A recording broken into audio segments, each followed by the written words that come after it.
What's up, Beer and Sunshine friends? It's Tommy T. I'm at Big Storm Brewing, and tonight they're launching their Havana Porter. And I've already had some. It's friggin' delicious. Like super delicious. Not a little delicious, incredibly delicious. And for the first time, I tried one of their IPAs called Arcus, and it's amazing. A lot going on here tonight. They're having a big party. We've got food trucks.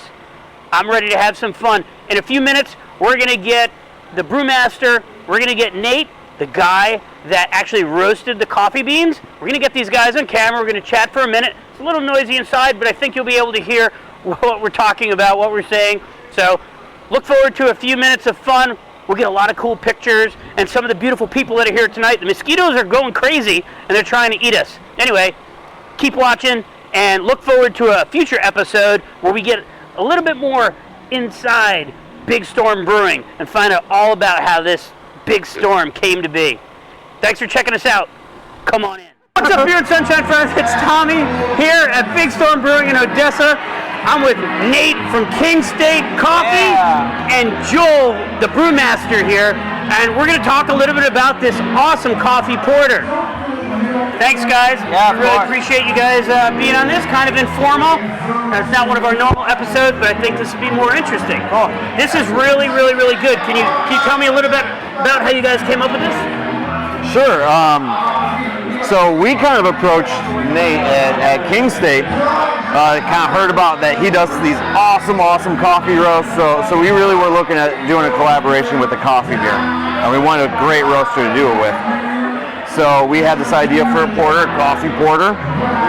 We sat down with you in August. And just sat down and started just chatting, going back and forth about what he does, because he doesn't do, and I'll let him talk about what he does with the coffee. What King State is all about. But he does a very unique kind of approach to his coffee, and we want to make sure our beer kind of matched it, not dictate to him what we wanted. We wanted a true collaboration on what this beer was going to be. So we sat down in August, we kind of collaborated, talked about it, and we came up with a beer that would really complement what he does with his roasting style, and this is kind of the end result of it.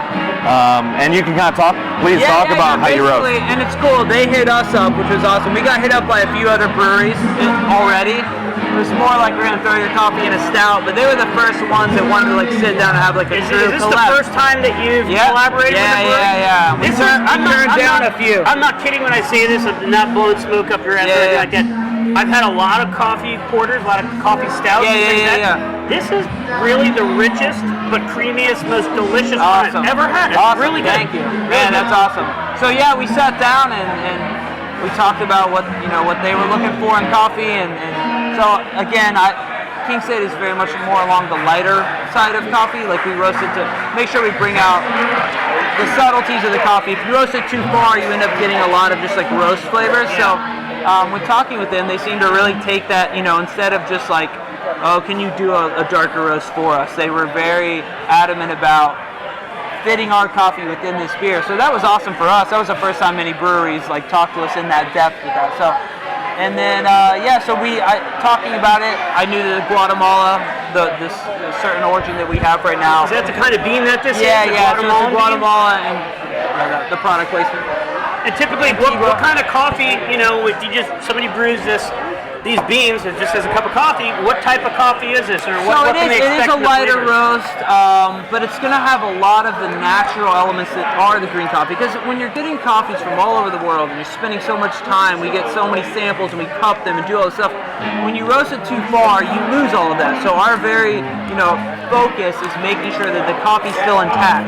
So you roast it to the perfect spot. There's a debate on what to... As soon as he opened that bag, I can smell it. It's hitting me in the face. It's you're going to get the natural... That's delicious. That's like coffee candy. Awesome. That's really good. Yeah, so I knew that was the one I wanted to use, talking about, we talked about the different flavors we wanted in the beer. And we have multiple origins right now, but that's the one I knew that would kind of fit the most. So, and where's King State out of? Are you guys local? We're in Tampa. Yeah, Tampa. And then we have a roast location right near Ybor, right outside of Ybor. And then we're working on an actual, full-on location in Ybor on 7. So. And are you a roaster? Yeah, I'm the roaster. Yeah. So I'm with me and my brother-in-law. We both roast, but I'm the head roaster. and we're kind of in the of expanding. But You guys have a retail spot where people not can come yet. get a cup of coffee? Yeah, there's a bunch of different places that we do wholesale and retail. Igor would be the place to do it. Well, that's really why no one's there yet. So that's what we're working on that's now. great. So That yeah. sounds fun. See, and this is one of the great things about this beer was it came from this idea of doing a beer that really reflected Ybor. Which is awesome. So Because we were like, oh, what about some sort of like cigar porter sort of idea? Yeah. And after looking into it, it's like, oh, we can't put tobacco in beer. Why not? Why Legally. can't you? Oh, the back alley. Brewmasters do some crazy stuff. The FDA has some issues with that. Really? Well, actually, if you infuse raw tobacco leaves directly without actually smoking tobacco, you can kill somebody. You get fatal doses of nicotine. Sweet. Really? So you can't do that. So we were looking at really looking at some sort of porter with some of those tobacco elements, and after doing a lot of research on how to achieve that, we kind of we knew we wanted something along coffee lines, but how do we get that tobacco element? His coffee worked perfectly with it. So this beer actually does have some of those herbal, earthy, but also sweet cherry tobacco, like unfired tobacco. It is a rich flavor without being overpowering Yeah. anyway. Because I can't stand really rich beers. Yeah. A lot of brewers they'll try to create something that comes over the top. Yeah. And the flavor profiles are there, but it's just so, to me, I don't like really sweet stuff. Yeah.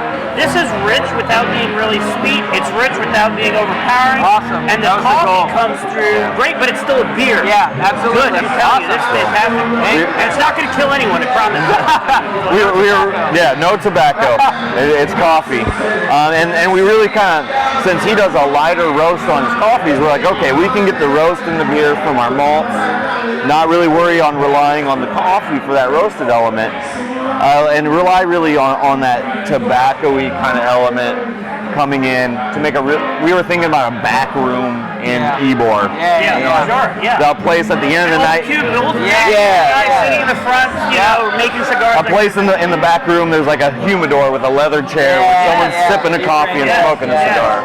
And that was the I idea. left a really good cigar at home. Now you're making me wish I had that cigar. that was the idea behind the coffee, or the beer It's good with stuff. the coffee. So. Shameless plug to Drew Estates, Liga Privada #9, fantastic cigar, best ever. And so, how long have you been brewmaster? You look like you're 12, but you're very accomplished, of course. Oh, I've gotten that. You've got the good genes, no, man.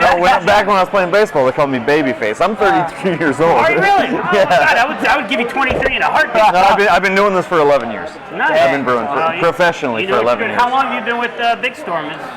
Since December. Really? Did you come from another brewery before? Or? It came from a place called Bohemian Brewery in Salt Lake City.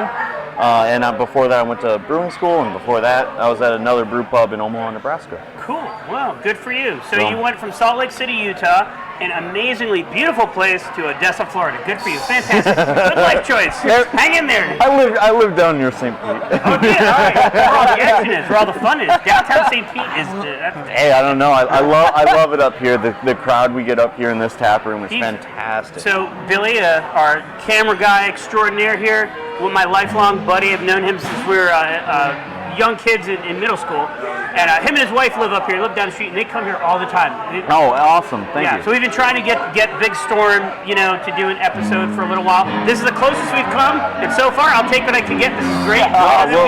We'll do a full episode and the tap room up here. I mean, did you ever go to the old place down around the corner? What was it, garage? I knew I was here. I was at Big Storm, but I know I haven't been here. That's what I was thinking. I was like, So we moved in here in February. This old mind fails me once again. Yeah. We moved into this facility in February. Nice new temperature controlled facility. Yeah. Lots of room to do a lot of fun things. Yeah. In the tap room, honestly, it's at the end of the day, about 4:30, 5 o'clock, when the sun starts setting and you get the skylights going, it's about the most comfortable place to have a beer. That's awesome. It's I amazing. agree. I think we sat here. I rode my motorcycle 2 hours and 15 minutes in almost gridlock traffic the whole way to get here. No, but it's worth it. Oh, good. It's worth the Good trip. beer. Good You stuff. gotta try the quintuple before you leave. I will. That's so good. Well, I won't take up any more of your time. Yeah, no when worries. you said you were bringing a prop, I was hoping it was that brunette that you were talking to. Guess not. It's the coffee, but it's just as beautiful. His wife? Oh, fantastic! Good for you. Oh, you make great life choices. Good for you. Well, thanks for chatting for a minute, guys. Yeah, man, thank you. Joel, Nate, Cheers. pleasure. Thanks again for watching. We'll be back with more Big Storm in the near future. Big Storm Brewmaster Joel invited Tommy into the brew lab and then into the brewing room, where they talked about the differences between single brews, double brews, and triple brews. And they also talked about their brand new special brew, the Category 5 Belgian Quintuple, which is available exclusively at the Big Storm tap rooms. Why don't you stop on by and check it out? But I'm going to warn you, it's a Category 5 storm that'll knock your socks off. Our handsome host Tommy also got to meet and talk with some of the other guests who came out for the Havana After Midnight launch party, like Larry and his wife who were out on a date night, and Mark and his great family and friends who were visiting from Vermont. Everyone who attended the launch party had a great time, whether they were trying the food from Moe's Italian mobile food truck, or listening to Corey Cottrell's great music offerings, or even tasting some of the other great brews that are offered at Big Storm. So thank you once again, Big Storm, for having us at your Havana After Midnight launch party, and join us again for more fun and adventures with Beer and Sunshine.